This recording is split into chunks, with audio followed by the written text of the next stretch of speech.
로봤습니다.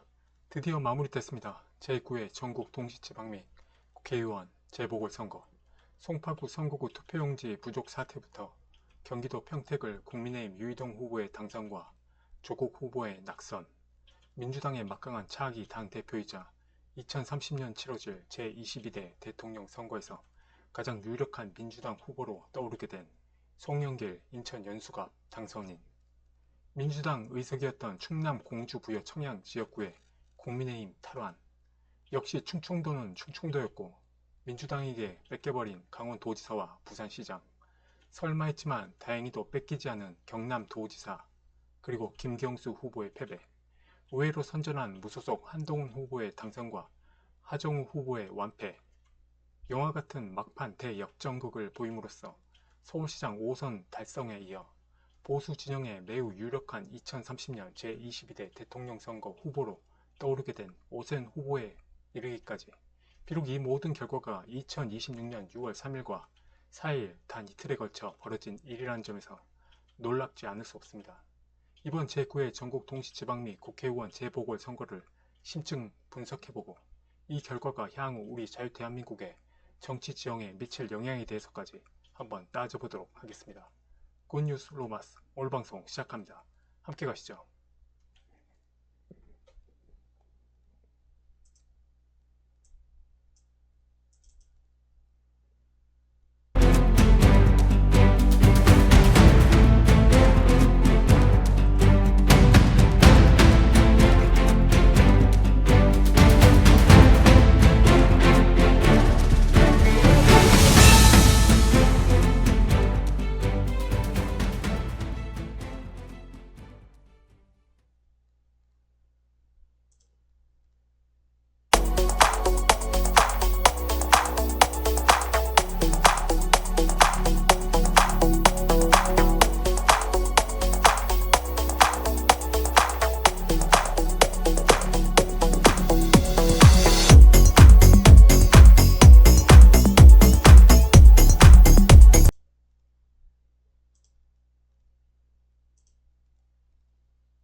먼저 이번 제9회 전국 동시지방선거 및 국회의원 재보궐선거를 간략하게 평가해보자면, 지역적인 선거구들은 제외하고 광역자치단체장, 재보궐선거구에 대해서만 이야기해보겠습니다. 먼저 광역자치단체장, 8개의 광역시장, 8개의 도지사, 총 16개 광역자치단체장을 뽑는 선거였습니다. 지난 8회 지방선거에서는 국민의힘이 전남 광주를 제외한 전 광역시장을 석권했지만 정권을 뺏겼고 지방선거의 특성상 여권에 유리한 선거라는 점을 감안하더라도 전남 광주 통합특별시장, 세종특별자치시장을 제외한 나머지 광역시장 자리는 그래도 국민의힘이 수성할 것으로 예상했으나 서울시장과 대구시장을 제외한 나머지 광역시장은 전부 더불어민주당에게 내어주는 결과가 되었습니다. 한편 도지사의 경우 지난 제8회 지방선거에서는 국민의힘이 경기도지사 및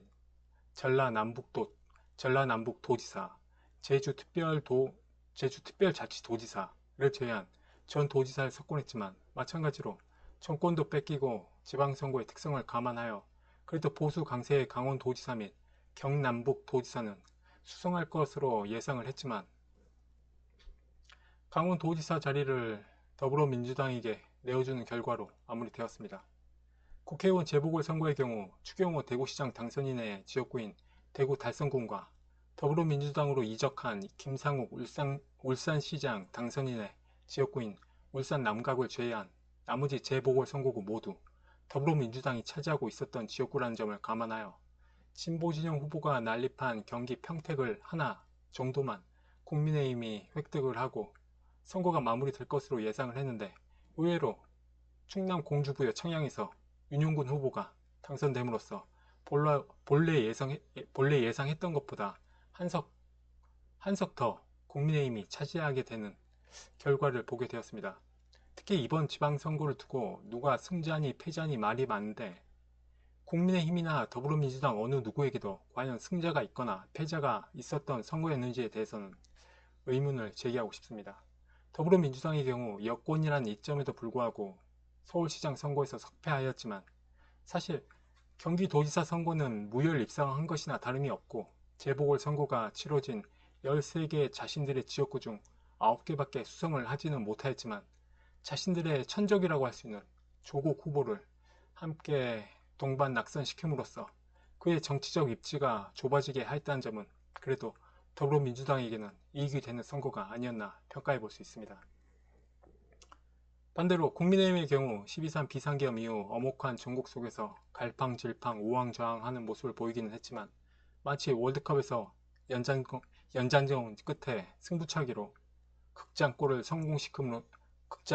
성공시킴으로써 우승 트로피를 거머쥐는 것처럼 서울시장을 수성하였고 생각지도 않게 어부지리로 경기 평택을 선거구를 거기다 박수현 충남지사의 지역구였던 충남 공주부여 청양을 획득한 것은 국민의힘이 성공했다 평가해 볼 수 있지만 그동안 국민의힘이 공개적으로는 비난하고 부인해온 선관위의 변함없는 선거관리 부실, 특히 이번 보수 강세의 송파 선거구에서 투표용지 부족 사태가 발생함으로써 대규모 시민 반발과 집회를 불러왔다는 점은 그동안 선관위의 선거관리 부실과 그에 따른 부정선거 의혹에 소극적이었던 국민의힘이 드디어 스스로 깨닫고 비난 성명을 발표하고 항의 방문하는 모습에서 만시지탄의 행보를 보였다는 점은 결코 이번 선거가 국민의힘을 칭찬할 만한 선거는 아니었다고 자평해 볼 수 있겠습니다.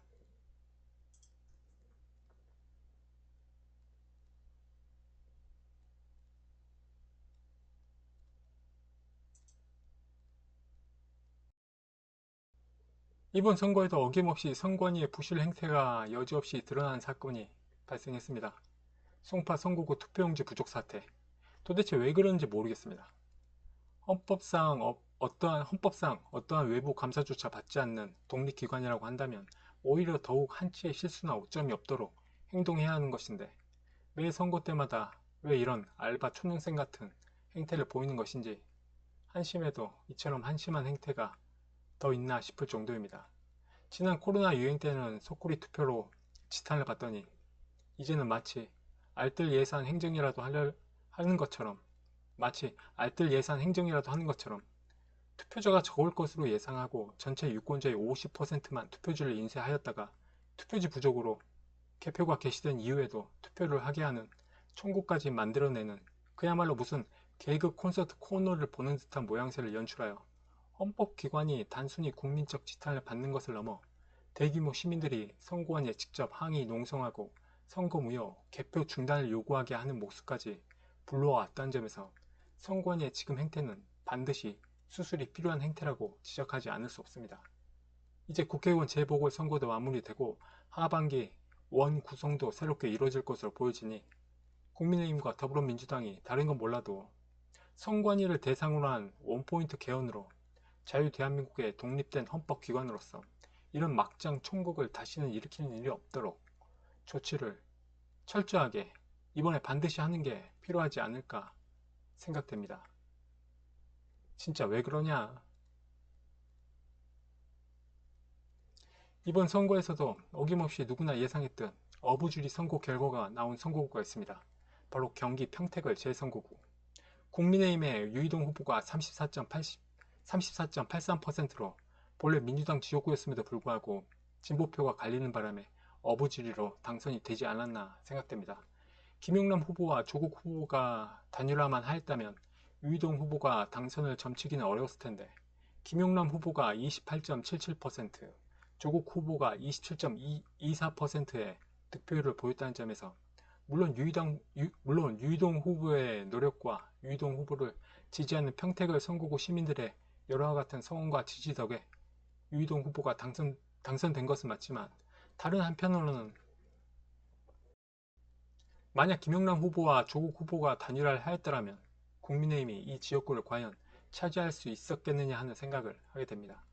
이 때문에 자신들의 지역구였음에도 불구하고 어쩔 수 없이 빼앗기게 된 더불어민주당이나 김영남 후보가 뼈아프겠지만 나름 당 대표로서 자신만만하게 당선을 예상하고 등판하였음에도 불구하고 또 당선을 예상하고 등판을 했고 출구조사에서도 당선 예측으로 점쳐졌지만 3등으로 낙선하여 결국 당대표 자리에서조차 물러나게 된 조국 후보가 아무래도 가장 뼈아프지 않을까 생각됩니다. 보수 진영의 경우 다행히 황교안 전 총리가 자유와 혁신 소속으로 출마는 했지만 득표율이 미미하여 유이동 후보의 표에는 그다지 영향을 주지 못한 것으로 보고 있습니다. 도대체 이 사람은 왜 나온 거야 하는 생각을 또 하게 됐습니다.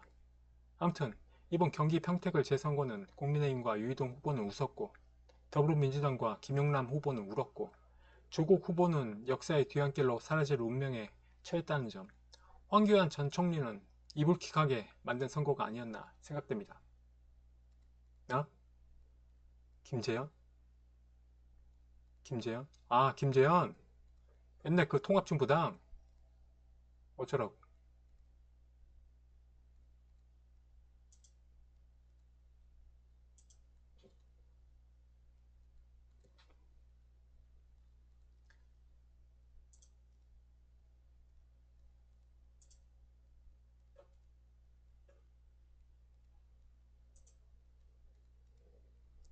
이번 6.3 국회의원 보궐선거에서 아주 괄목할 만하게 주목해야 할 사람이 있습니다. 바로 지옥에서 돌아온 인천 연수가 국회의원 보궐선거에 출마하여 당당하게 당선되어 원내 더불어민주당 국회의원으로 재입성한 바로 송영길 후보입니다. 5선 국회의원회, 5선 국회의원회, 5선 국회의원회, 5선 국회의원회, 인천시장까지 지내고 더불어민주당 당대표까지 지냈지만 돈봉투 살포 및 불법 정치자금 수수 의혹으로 구속까지 됐다가 결국 무죄를 최종 선고받고 돌아온 입지전적의 인물입니다.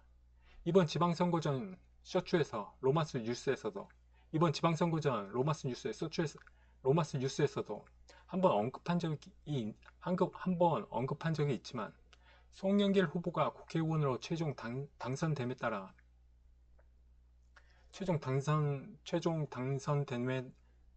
송영길 후보가 국회의원으로 당선됨에 따라 아마 더불어민주당에 한번 정계 개편의 신호탄이 쏘아 올려지지 않을까 생각됩니다.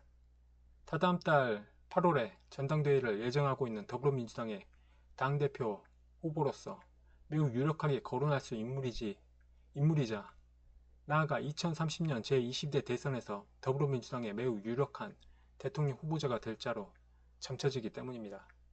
이번 지방선거의 경우 딱히 정청래 당대표가 뭘 잘했다 평가할 만한 게 없고 그동안 이재명 대통령과의 불필요한 불협화음, 하정우 부산 북가 국회의원 보궐선거 지원 유세 과정에서 초등학교 1학년 여학생으로 하여금 하정우 후보에게 오빠라고 해보라고 했다는 논란마저 안고 있다는 점에서 아마 한병도 원내대표처럼 과연 연임에 성공할 수 있을지에 대해서는 의문을 제기할 수밖에 없기 때문입니다. 그렇다면 차기 당대표 후보를 따져보아야 하는데 이재명 대통령과의 관계, 정치적 영향력 등을 감안했을 때 이재명 대통령에게 자신의 지역구를 기꺼이 내어주었다는 점, 5선 국회의원, 그리고 인천시장까지 지내고 당대표 또한 한번 여기만 이력이 있다는 점에서 여타의 다른 더불어민주당 당대표 후보들보다 높게 점쳐질 수밖에 없습니다. 무엇보다 이번 당대표의 경우 2028년 치러질 제23대 국회의원 공천권을 갖고 있다는 점과 이재명 대통령이 국회의원에 당선되고 당대표를 역임하면서 총선을 치르고 대통령에 당선된 행보에 비추어 송영길 당선인의 경우에도 그와 비슷한 행보를 해나갈 가능성이 매우 농후할 것이기 때문입니다. 그렇게 보여집니다. 무엇보다 차기 이재명 대통령을 이을 대통령 후보가 더불어민주당에서 딱히 보이지 않는다는 점도 송영길 인천 연수가 국회의원 보궐선거 당선인이 차기 당대표로 높게 점쳐지는 이유이기도 합니다. 아무튼 지옥에서 돌아온 송영길, 향후 그의 행보가 매우 주목되는 시점입니다. 국민의힘이 가장 경계해야 할 제1호 인물이 아닌가 생각됩니다.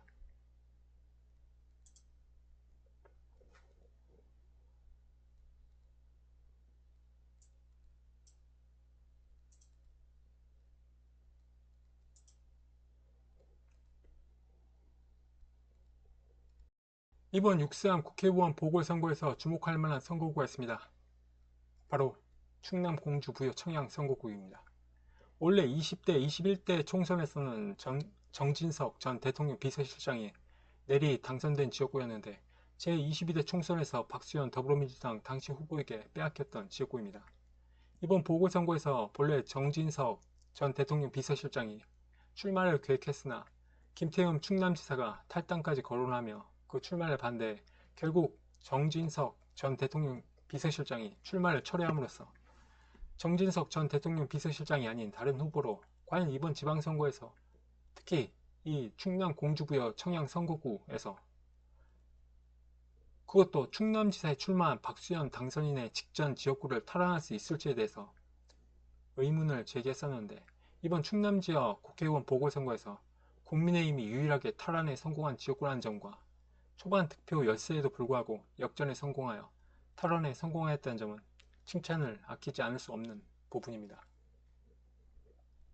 반면 그렇게 득이양양하며 호기롭게 정진석 전 대통령 비서실장의 출마에 정진석 전 대통령 비서실장의 출마에 반대했던 김태흠 충남지사는 충남지사 재선에 낙선한 것과 오버랩되면서 남의 선거 출마까지 그렇게 탈당까지 거론하며 일일이 따지며 반대하더니 결국은 자신은 낙선했구나. 역시 사람은 자고로 겸손해야 한다는 걸 깨닫게 해준 선거구가 아니었나 생각됩니다.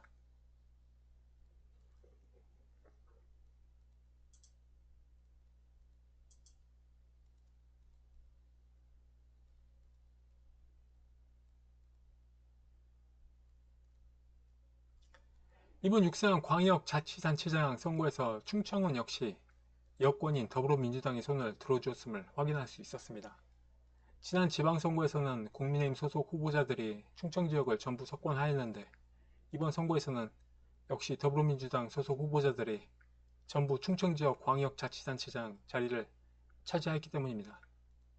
아무래도 전라도나 경상도처럼 예전 고 김종필, 자민련 총재 같은 충청을 대표할 만한 정당이나 인물이 없어서 가장 유력한 정치 진영에 대해서 특히 지방선거의 경우 그 진영의 거대 정당에게 표를 일반적으로 던지는 게 아닌가 하는 생각을 하게 됩니다. 흔히들 충청 사람들 속마음은 알 수 없다고 하지만 속마음을 알 수 없는 게 아니라 진실된 마음으로 충청인들을 대하지 않아서가 아닌가 하는 생각도 하게 됩니다. 왜 국민의힘이나 더불어민주당은 충청 지역을 자당의 텃밭으로 만들지 못하고 국민의힘은 경상도, 더불어민주당은 전라도에만 집중을 하는 것인지, 왜 충청 지역은 국민의힘이나 더불어민주당 같은 기득권 정당이 나오지 않는 것인지, 정녕 고 김종필, 자민련 총재만이 유일한 충청을 대표할 만한 정치인일 수밖에 없었던 것인지 국민의힘이 조금은 반성해야 할 부분이 아닌가 생각됩니다. 다음 지방선거 때 충청은 또 누구의 손을 들어줄지 기대가 됩니다.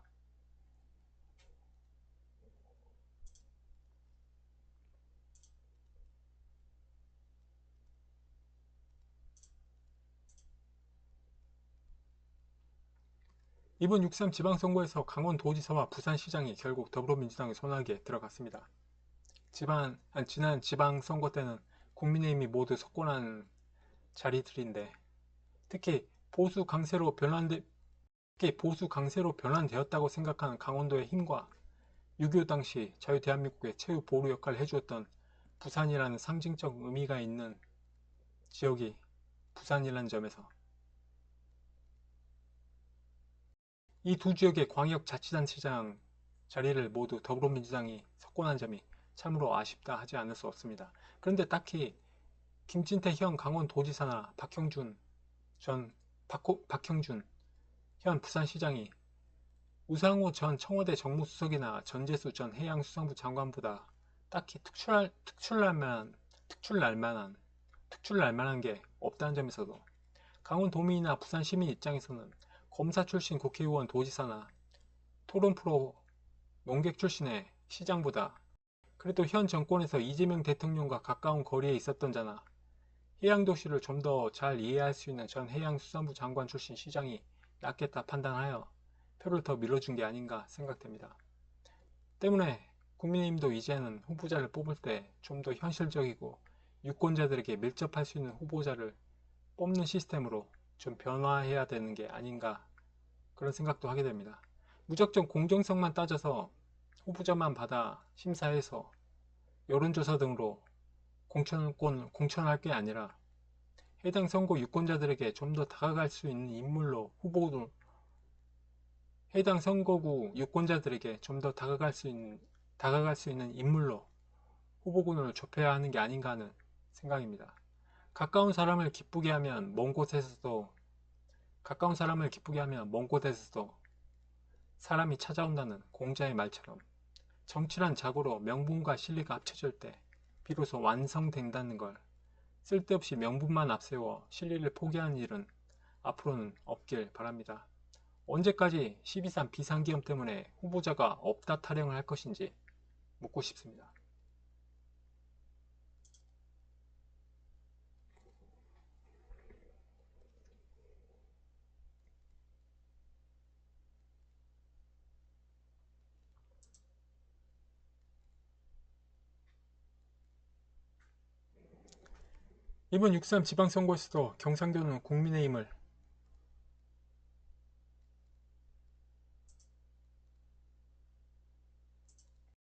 이번 6.3 지방선거에서도 경상도는 국민의힘을 전라도는 더불어민주당을 계속해서 지지하는 모습을 또한 엿볼 수 있었습니다.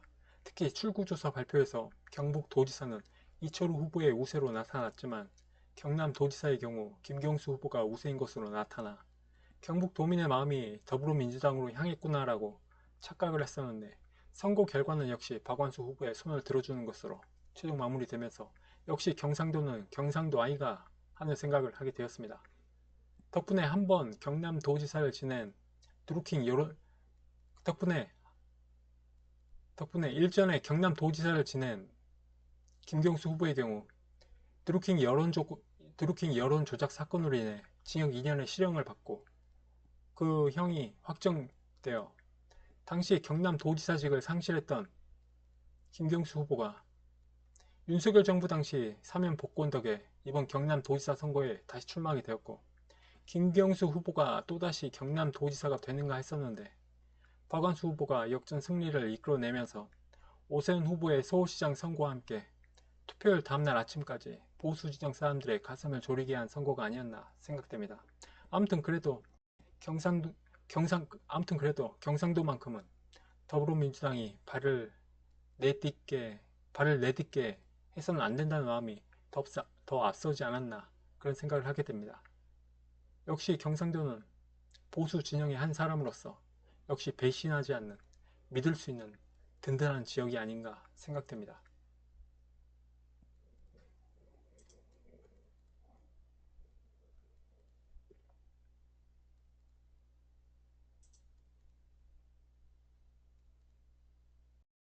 이번 6.3 지방선거에서 또 한 가지 주목할 부분이 바로 한동훈 무소속 후보의 부산 북가 보궐선거 당선이 아닌가 생각됩니다.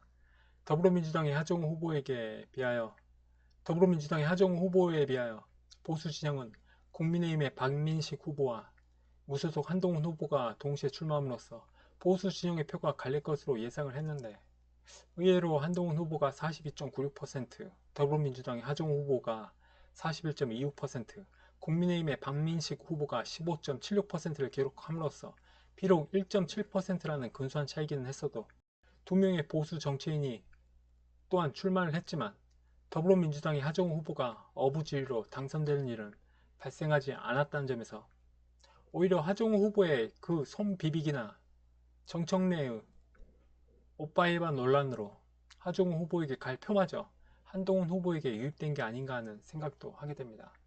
개인적으로 한동훈 후보가 이번 부산 북갑 보궐선거에서의 악조건 속에서 당선이 된 것은 그의 정치적 행보나 식견보다는 세련되고 피부가 하얗고 서울 말씨를 쓰는 키 큰 전직 법무부 장관 출신이 사람들을 살갑게 대해주는 인상과 행동거지가 한몫하지 않았나 생각됩니다.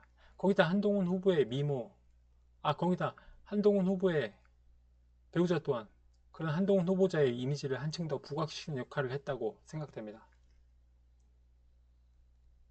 앞으로 다음 총선 역시 부산 북갑 선거구에 있어서만큼은 한동훈 당선인이 지역구를 변경하지 않는 이상 계속해서 당선될 가능성이 높아 보이는데 국민의힘에서 향후 부산 북갑 선거구를 포기한 게 아니라면 이런 부분도 좀 감안해서 후보자를 공천하는 게 필요하지 않을까 생각됩니다. 한편 선거 구도나 출구 조사에서조차 당선을 점쳤던 하정우 후보의 경우에는 한동훈 후보의 역전 당선으로 적지 않은 충격을 받았을 것 같습니다. 사람들과 악수를 한 후 손을 비비는 것은 그것이 어떤 이유에서건 결코 좋은 인상을 줄 수 없다는 점. 그러한 부분이 상대가 누구가 됐든 살갑게 되든 그러한 부분이 아무래도 상대가 누가 됐든 살갑게 대한 한동훈 후보와 대비되어 이번 선거에서 낙마한 게 아닌가. 따라서 이런 부분은 하정우 후보가 향후 정치적 행보를 할 생각이 있다고 한다면 본인 스스로 깊이 반성할 필요가 있다고 생각됩니다. 한동훈 당선인은 앞으로 자기만의 정치를 펼쳐나갈 것으로 보입니다. 아무쪼록 다시는 보수에게 피해를 주지 않는 행보로 보수 진영에서 더 이상 비난받는 일은 없길 바랍니다.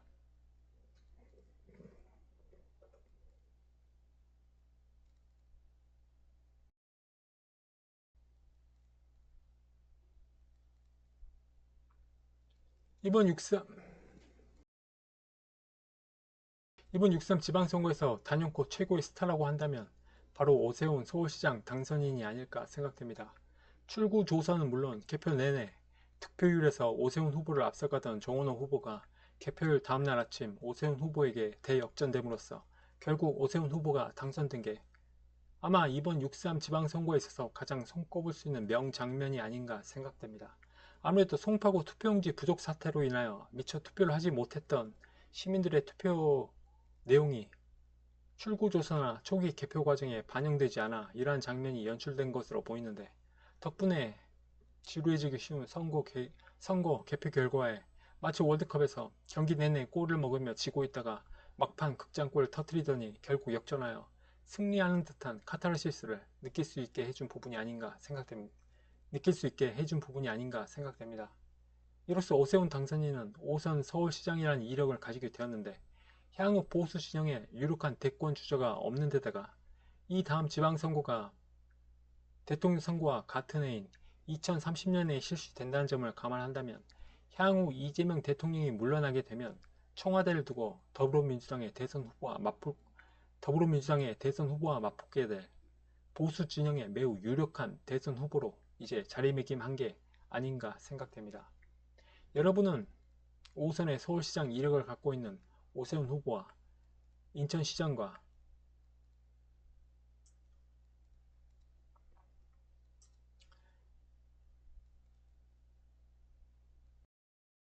여러분은 5선의 서울시장 이력을 갖고 있는 오세훈 후보와 인천시장과 6선의 국회의원 이력을 갖고 있는 송영길 후보 중 대통령을 뽑는다면 누굴 뽑으시겠습니까?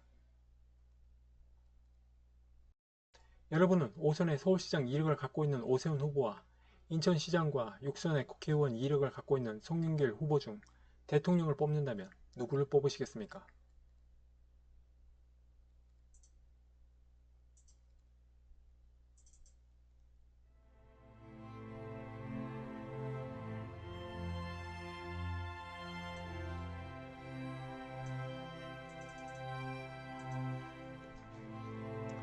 오늘 방송은 여기서 마무리하겠습니다.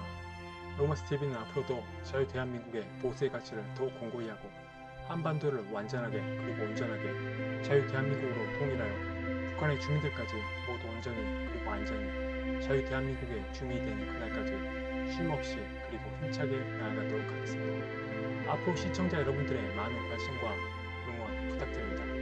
구독, 좋아요, 알림 설정 안 하신 분들은 지금 바로 구독, 좋아요, 알림 설정 부탁드립니다. 그럼 다음 시간에 뵙죠. It will transit, this shall pass away. 이 또한 지나가리라. 고맙습니다.